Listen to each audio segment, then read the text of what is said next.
voz de los protagonistas. En Contextos. Está con nosotros el maestro Edgar Salinas, analista, y le he pedido a Edgar que nos acompañe en el micrófono para poder platicar sobre el decreto firmado por el presidente de Estados Unidos, Donald Trump, para reactivar la industria del carbón, así como el desmantelamiento de medidas para frenar el cambio climático, que por cierto, pues es el tema que da pie a nuestra pregunta y es de lo que nos ocupamos en el editorial de Noticieros GREM. ¿Qué tanto te interesa el tema del calentamiento global? Y te lo preguntamos a ti que nos escuchas, específicamente a ti, y quisiéramos que la respuesta fuera a partir no solamente de una reflexión somera, sino de una reflexión profunda. Hablábamos hace rato de la huella de carbón que dejamos cada uno de nosotros y nos asustamos ante las políticas de Donald Trump, pero no nos asustamos ante el comportamiento personal que tenemos poco generoso con nuestro medio ambiente. Entonces hay mucho que platicar del tema. Edgar, te agradecemos mucho tu presencia. Al contrario, muchísimas gracias, Marcela. Leonor, buenos días. Y quisiera comenzar mi comentario justamente con la participación de Esmeralda. Hace aproximadamente 30 años, con mayor énfasis, un grupo de científicos comenzó a observar una serie de fenómenos que, lo voy a decir con cierta sorna, seguramente se preguntaron, ¿solamente estarán en nuestra mente o serán reales? Ustedes y nuestro auditorio sabe, el proceso científico implica desde luego observación, pero también el tratar de encontrar regularidades, patrones que puedan generar una explicación a lo que la observación les suscita. Con el tiempo se fue incrementando el número de científicos, no solamente que observaron modificaciones, por ejemplo, en los patrones climáticos, las estaciones, los momentos de las lluvias, sino también en la temperatura, el nivel del océano, y comenzaron a encontrar una serie de características que, en resumen, denominaron cambio climático. Cambio climático no solamente se refiere a una modificación en la temperatura a la alza, que le incluye, pero no es únicamente eso. También, como decía hace un momento, implica una modificación en los momentos en los que de pronto, de manera ordinaria, nosotros pensábamos que entraban la época de lluvias, o la canícula, o las nevadas en donde se producen. Bueno, entonces, primero que nada se comenzaron a formar grupos de investigación, y esto es muy importante recalcarlo, porque el cambio climático no es un concepto político, no es un concepto económico, nada más, no es incluso nada más una asignación conceptual científica, es un fenómeno complejo, y quiero decir por complejo lo siguiente, Marcela. De pronto la palabra complejo pudiera hacernos pensar que se trata de un tema difícil. Claro, y no. Y no es ahora sí que no es el acercamiento a la noción de complejo. Complejo significa que hay una serie de elementos que se entrecruzan, que se modifican, que se implican mutuamente, y que es importante entonces primero determinar cuáles sí están implicados, en qué medida y en qué dirección. Bueno, entonces, repito, después de varios años de observación, de análisis, etcétera, del fenómeno, le dan en llamar cambio climático, que entre, digamos, las observaciones más claras, incluso perceptibles para el común de las personas, era una modificación ligera, pero digamos experienciable en la temperatura, una modificación ligera pero verificable en los niveles del océano, una modificación, es así, muy clara y muy extrema en fenómenos meteorológicos. De pronto nos hemos visto sorprendidos con la virulencia con la que algunos huracanes, ciclones nos han impactado, ¿no? El más reciente, el que ocurrió en Perú hace poco, sí, que dejó tantos damnificados y varias decenas de fallecidos. Bueno, ante esto, desde luego, autoridades políticas de diversos gobiernos comienzan a tomar acciones, porque entre los informes de la comunidad científica encuentran que esta modificación en los patrones, y que, repito, le han dado en llamar cambio climático, obedece principalmente a la actividad humana. Si bien es cierto que hay factores naturales que inciden, su repercusión es con mucho menor a la producida por la actividad humana. Y en particular, ¿cuál actividad humana? La que está asociada a la generación de gases de efecto invernadero y, con mayor precisión, al dióxido de carbono. Y este dióxido de carbono se produce principalmente por actividades ligadas a la quema de combustibles fósiles. somos todavía una economía global movida por el petróleo, por el gas natural, por el petróleo principalmente y por el carbón. Y estos tres elementos son los principales generadores, en combinación con la actividad humana, del dióxido de carbono, principal causante de estas modificaciones. Avanzando con las información, con los informes, con los estudios de la comunidad científica, encuentran que hay un pequeño grupo de países que es donde principalmente se origina el mayor número de emisiones de estos gases. Debo adelantar, para que esto no quede como una novela con un final hasta el final, debo adelantar que México está entre el grupo de los 10 países con el mayor número de emisiones de gases de efecto invernadero, específicamente de dióxido de carbono. Me parece que estamos en el 9 o en el 10, pero estamos en el top 10.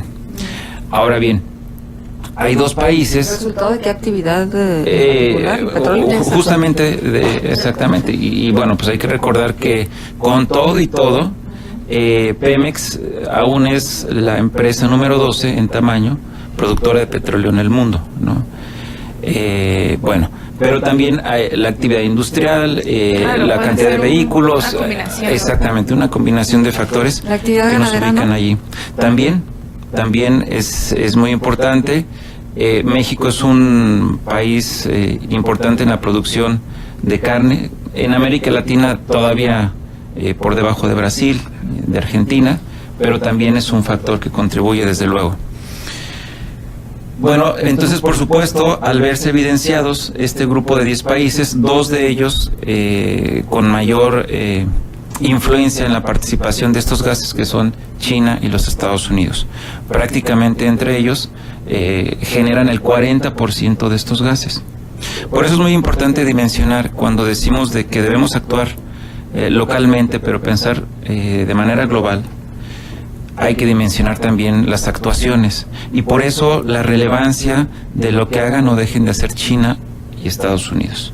Exactamente, digo, simplemente el tamaño de las economías es totalmente distante. Así es. Entonces, bueno, ante los recientes acontecimientos del que parece presidente de China y no de Estados Unidos, y lo digo así porque sus acciones le están dejando a China como el camino limpio y alfombrado para que asuma el liderazgo en lo que se le antoje en este planeta, incluido las acciones contra el cambio climático. No fue sencillo que China se sumara a los acuerdos que confluyeron en el famoso Acuerdo de París hace un par de años, pero al final se sumó justamente por este trabajo de ejemplo y de compromiso de los Estados Unidos, entonces liderados por Obama, ¿no? Por Barack Obama, que el principal compromiso que asumieron en ese entonces fue que para el 2025 tuvieran los niveles de emisión del 2005, lo cual significaba el reducir más o menos en 25% las emisiones de dióxido de carbono por parte de los Estados Unidos. Incrementar el uso de energías limpias. Incrementar el uso de energías limpias, que además económicamente ha sido una gran ventaja para los Estados Unidos. Contrario a lo que pudiera pensarse, hoy, alguna estadística que revisé, por cada empleo directo que genera la industria que utiliza combustibles fósiles, la industria de energías verdes ha generado 3. Entonces, y eso solamente en los Estados Unidos. Es interesantísimo. Claro. Y lo digo porque uno de los argumentos de las consignas que ha utilizado Donald Trump es el recuperar la fortaleza económica de los Estados Unidos a través de incentivar nuevamente las industrias vinculadas a los combustibles fósiles. Quiero también observar en esto, Marcela, Leonor, que ya desde la campaña nos había advertido de esta y otras tantas locuras Donald Trump, y en este sentido, ahora que estuvo en Detroit, habló él de la importancia de reducir la exigencia para los estándares de calidad en la emisión de los vehículos. No ponerla tan alto, sino no es necesario eso. Ese es un factor importante porque es un mensaje a la industria automotriz, como diciendo, te exonero, ¿verdad? Y los estándares que te pedía la EPA para la emisión de contaminantes los vamos a reducir. Ese es un elemento. El otro elemento fue, ese sí prácticamente desde su primer día de gobierno, y ya después lo corroboramos cuando presentó su propuesta de presupuesto, la reducción de recursos para la EPA, la Agencia del Medio Ambiente en los Estados Unidos, y la amenaza de reducir los recursos a las agencias internacionales. De todo orden, habría que decirlo, no solamente en la parte ambiental, sino también para los esfuerzos de paz y de desarrollo a través de la ONU. Y ya lo que ha venido a coronar esta animadversión a esta gran tendencia global de modificar los patrones de producción internacional es el pedirle a su secretario de Medio Ambiente que se deshaga prácticamente de lo hecho por Obama en este tema. Ahora bien, como ya se han encargado las propias instituciones de Estados Unidos en estas 10 semanas, da la impresión de que en Estados Unidos las instituciones sí funcionan. Pues sí, porque lo están acotando. Lo están acotando, ¿no? Ya pasó con esta intención de su parte de derogar el sistema de salud promulgado por Obama, sí, y que, ni siquiera en el Congreso logró pasar.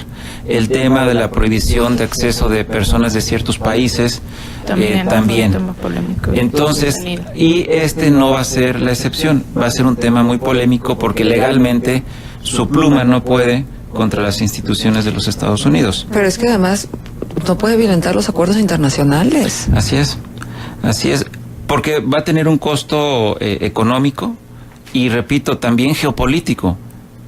Hoy por hoy, y me llama mucho la atención cómo China está tomando el liderazgo en temas de energía nuclear, en temas de protección al medio ambiente, por supuesto en los de inversión, en el flujo de capitales, en la generación de conocimiento. Hay estudiantes chinos en las mejores universidades del planeta, incluyendo desde luego los Estados Unidos. Entonces, no solamente asistimos a acciones de gobierno bastante cuestionables por parte de los Estados Unidos, sino probablemente la reconfiguración del orden mundial como lo conocíamos después de la Segunda Guerra Mundial y digámoslo así, por poner una cifra, hasta el 2000. ¿Qué se viene con esta acción de Donald Trump? Se viene un arduo camino legal. Justamente en este momento el acta, la propuesta para la generación de energía limpia del presidente Obama también se encontraba en conflicto judicial.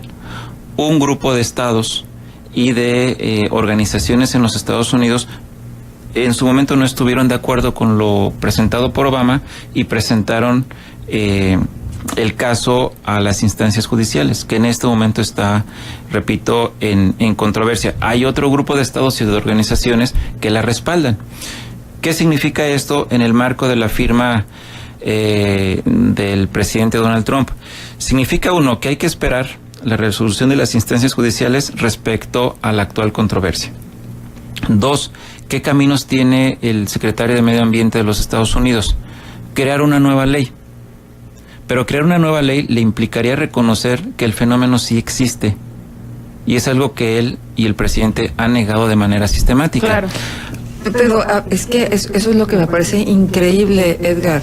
O sea, hay pruebas fehacientes. No es una hipótesis que esté formulada en un laboratorio y que esté siendo verificada para convertirse luego en una teoría y luego ya finalmente en una ley de la naturaleza, ¿no? O sea, es real. Es real, y aquí entramos a otro tema que ojalá algún día podamos discutir, que algunos han dado en llamar la posverdad. Hay que recordar cuál es el argumento, si es que se le puede llamar así a la consigna del presidente Trump en este tema. Ha dicho que el cambio climático es un invento de los chinos para restarle poderío a la fuerza productiva de los Estados Unidos, ¿no?